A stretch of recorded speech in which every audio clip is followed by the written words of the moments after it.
When I came out, the first year was very good. Everything was going along great.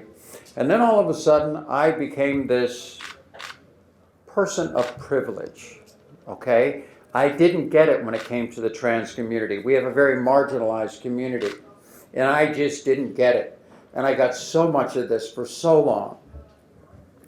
And I didn't start off as being privileged. I lived most of my life in I was living on, for years, living on about $10,000 a year, living in a $145 a month apartment, driving a $150 1963 VW Bug, training my butt off and trying to make it in life. I will never apologize for everything that I've been able to do because I've worked very hard for everything. So I'm not going to apologize for working hard and being successful. But what that does is it gives me, yes, a sense of privilege, but it also gives me a platform.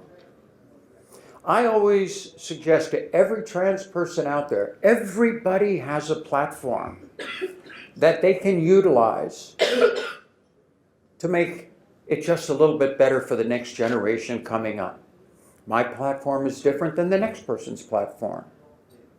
But I want to use that platform to be able to go to corporate America, to be able to make a difference, to be able to raise money. Because in our community, there was really no borders.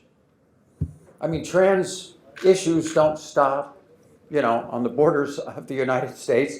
Trans issues are about humanity. We're everywhere. Every country has trans people. Every country has to deal with this. I've noticed in the United States, especially, that a lot of these companies are going to value-based advertising.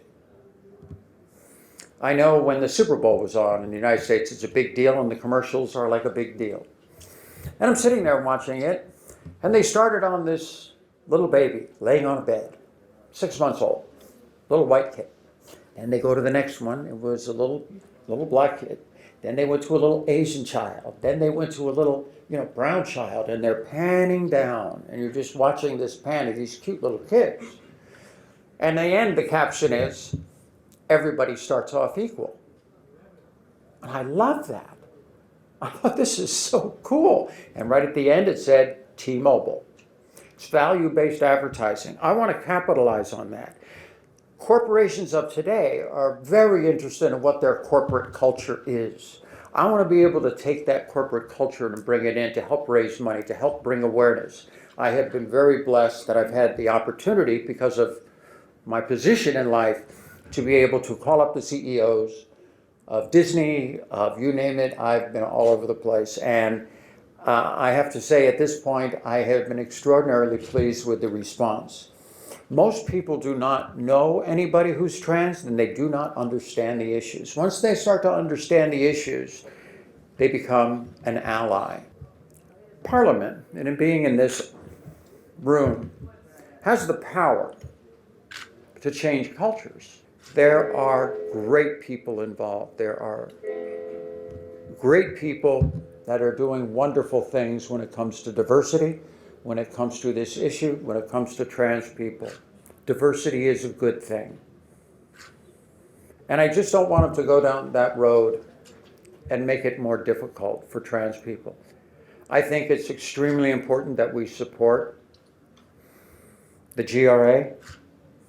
We make it easier for trans people to be able to identify and get proper documentation so they can move on their life and become good, productive citizens.